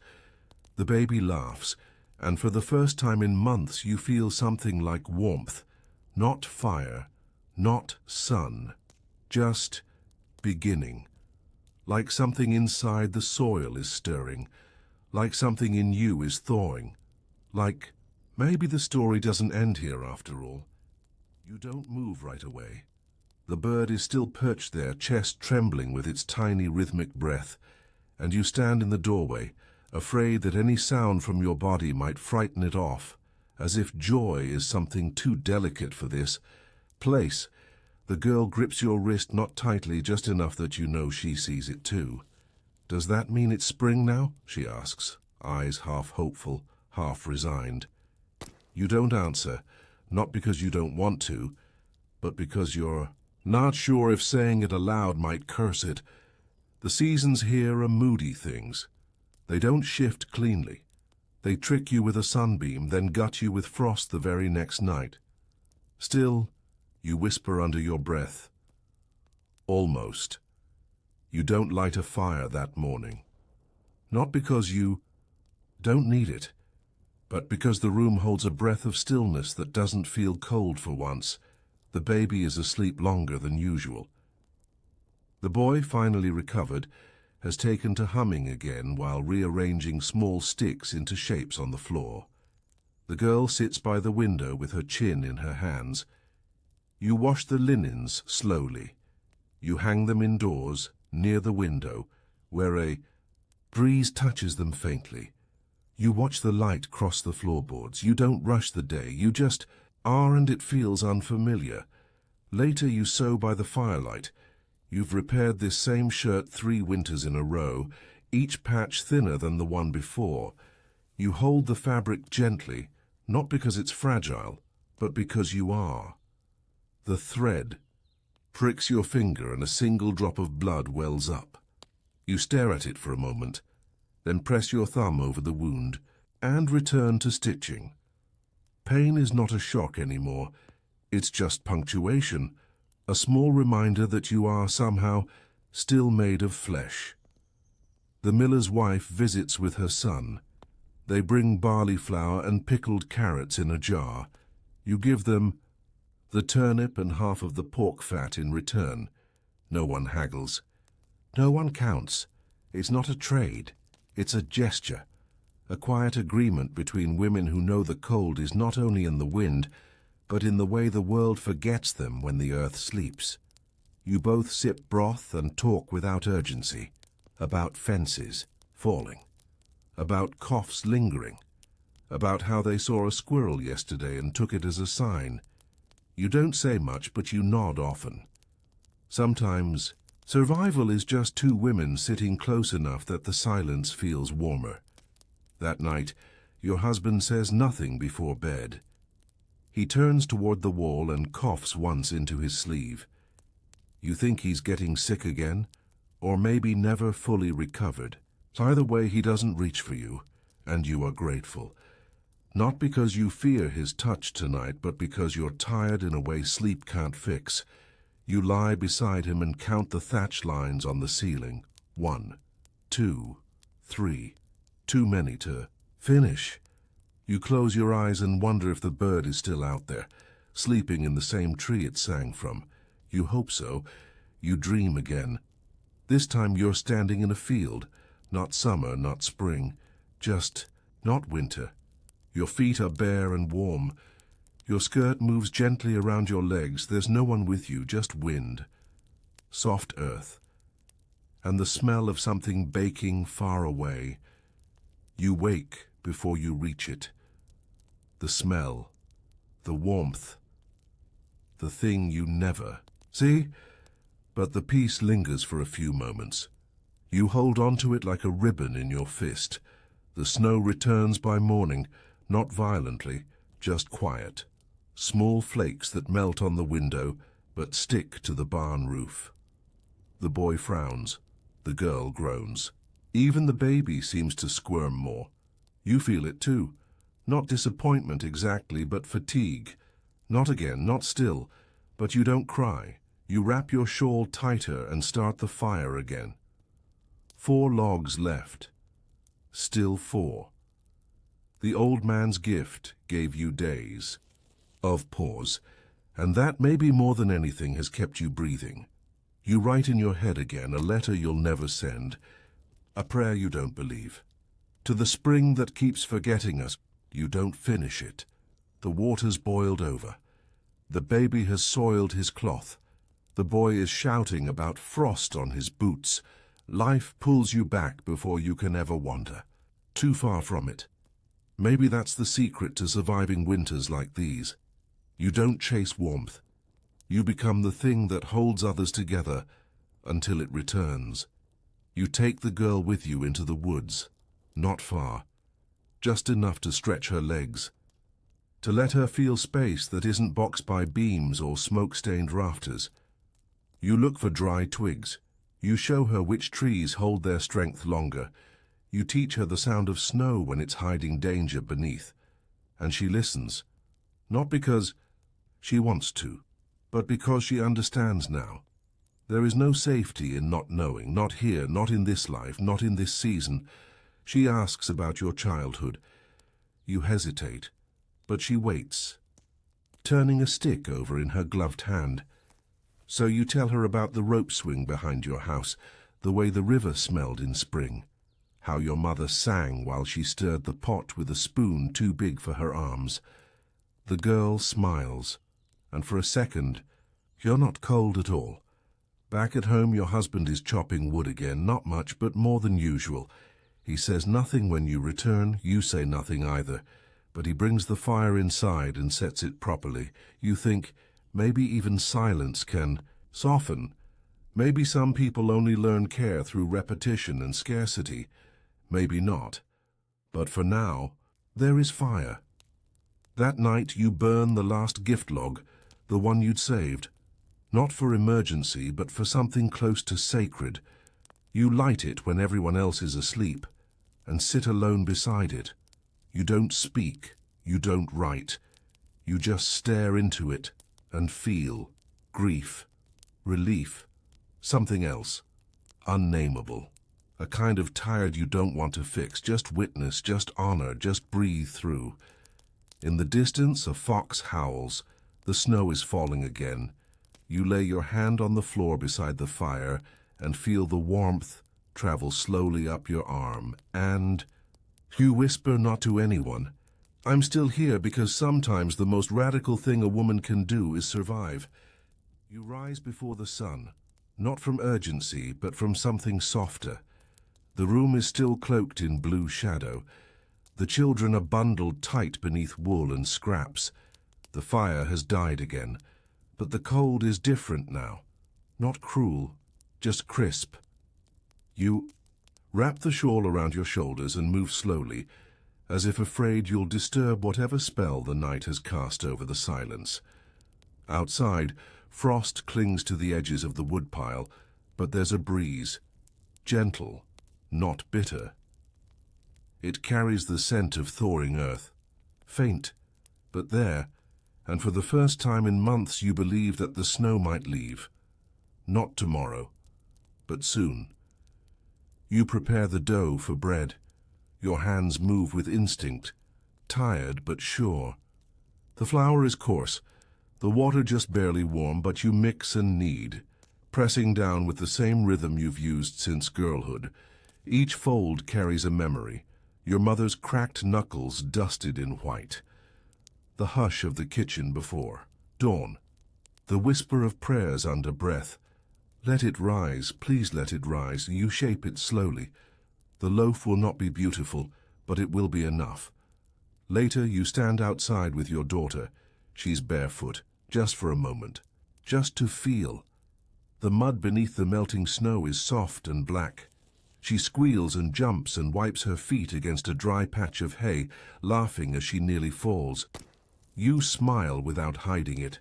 She hasn't laughed like that in weeks. Neither have you.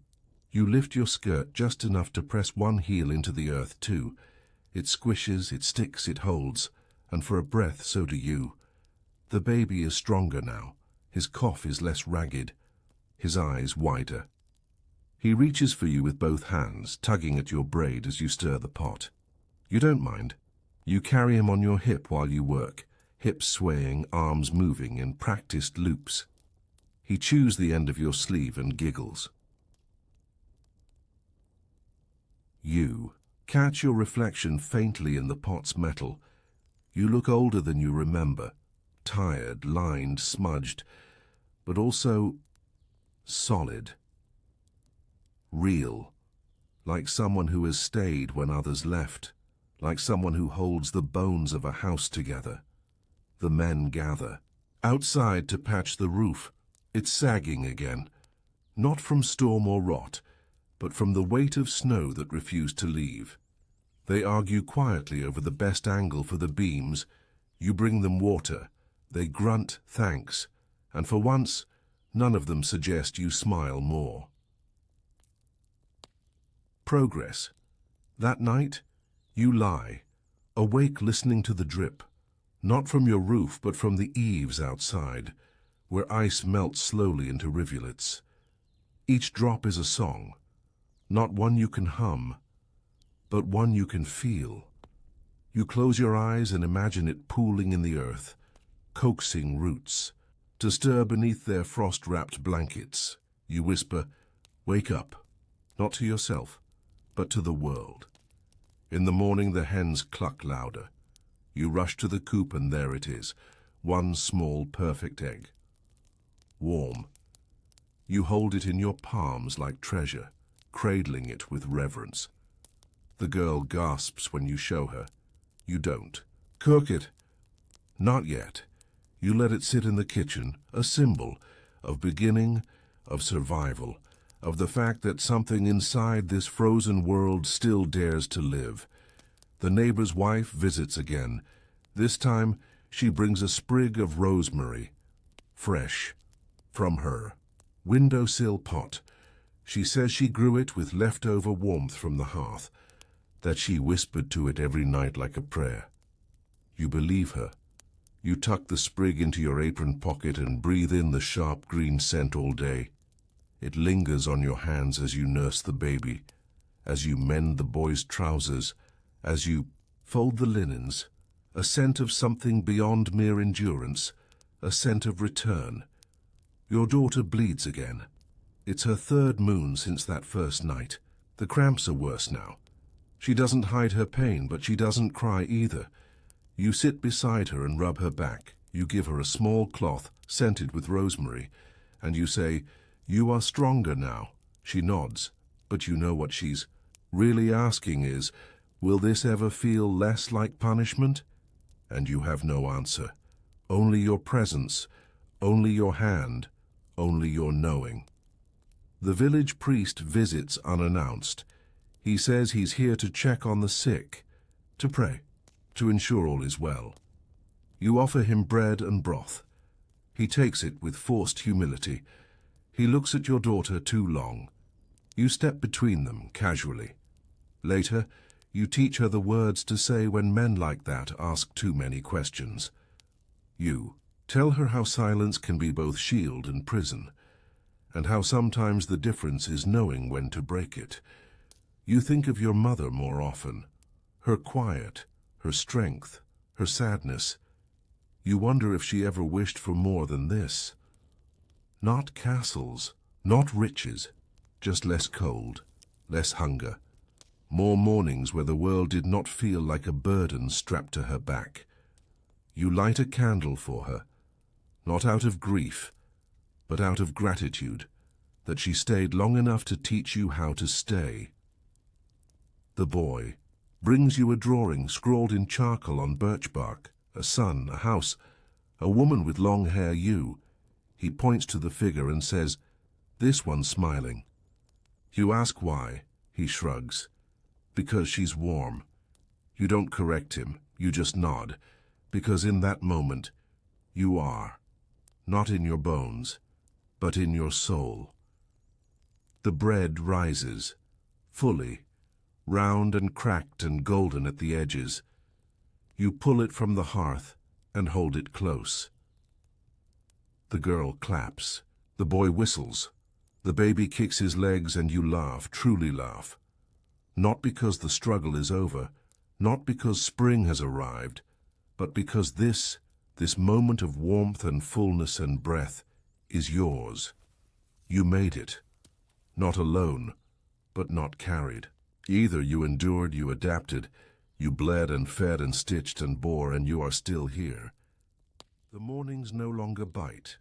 They breathe, still cold, still pale, but softer.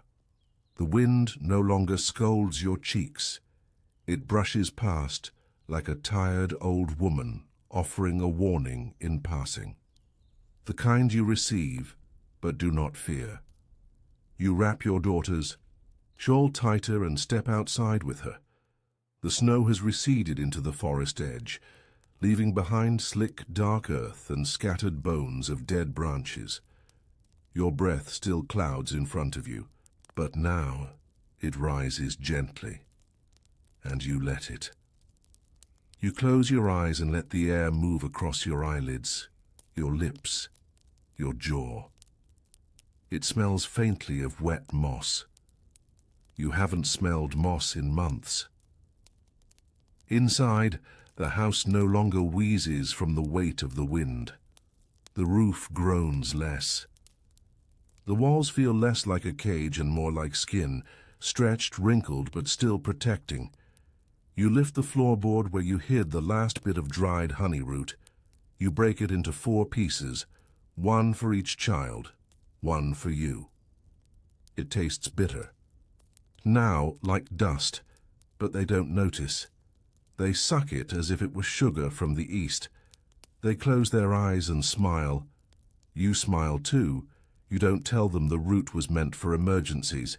This is an emergency, but not the kind that screams. The kind that whispers, if you don't allow joy now, it might forget you. The chickens lay more.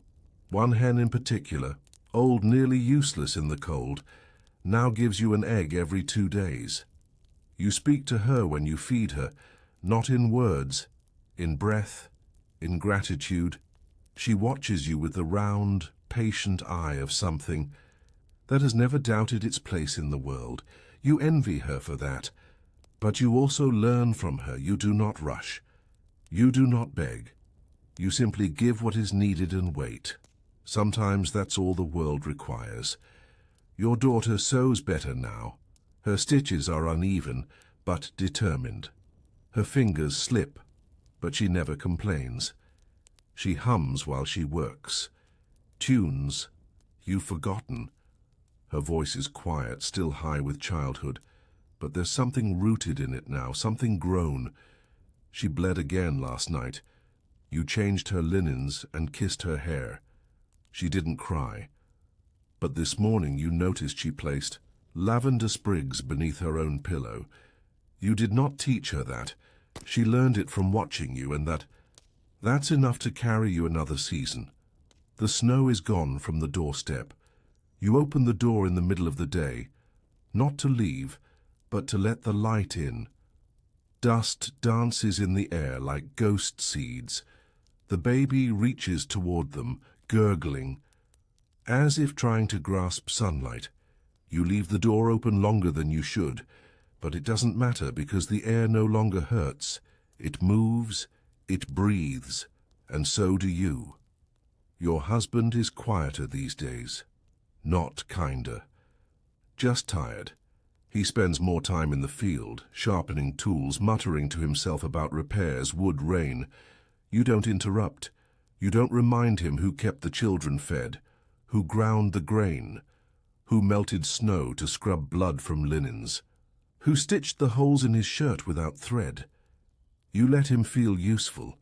You let him believe winter was something that happened to him, because explaining the weight women carry is a task heavier than the weight itself, and some men are not built for truth, only for labor. At the market you trade a wool cap you knit during the darkest weeks for dried fish and vinegar. The merchant woman squints at you and says, "I thought you'd be gone by now." You tilt your head. Gone? Winter was cruel this year. You say nothing. You do not tell her how close you came, how often you wondered whether spring was a lie told to weak hearts. You simply smile and take the fish, and when you return home, you roast it with herbs you thought had died in the snow. Feed every bite to your children. You save none for yourself. You are full anyway. The priest's sermons return to talk of penance. He tells the village that suffering is divine. That pain brings us closer to God. You close your eyes while he speaks, but not in prayer, in exhaustion, because you know better. Pain does not sanctify. It silences. It wears. It empties. You do not need suffering to be holy. You only need breath, and you have that, you still have that. One night you light a candle just for yourself. No illness, no chore, no prayer, just flame. You stare into it and whisper your name.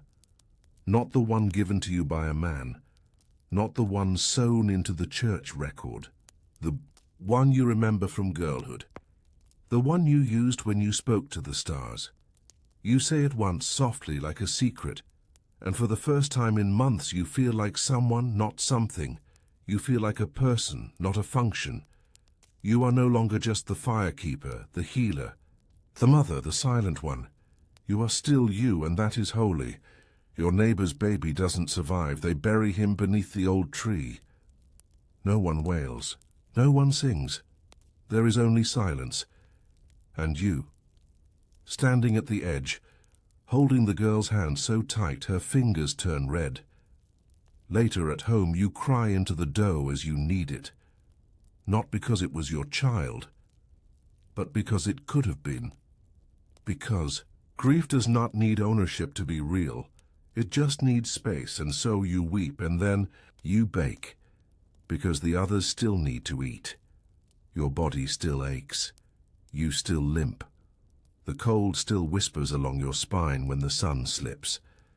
But there's warmth in places that were once hollow, in your children's sleep, in your daughters. Song in your own reflection. You don't recognize the woman you see not fully, but you trust her. You believe in her. You know now that survival is not just the absence of death. It's the decision to live, even when the world gives you every reason not to. The river begins to move again. The ice cracks. The water stirs. You kneel at its edge and press your fingers into the current. It stings, but it doesn't stop you. You splash your face. You laugh. You feel. The current tugs at your fingertips like a promise, a whisper. You are still here. You were never meant to vanish.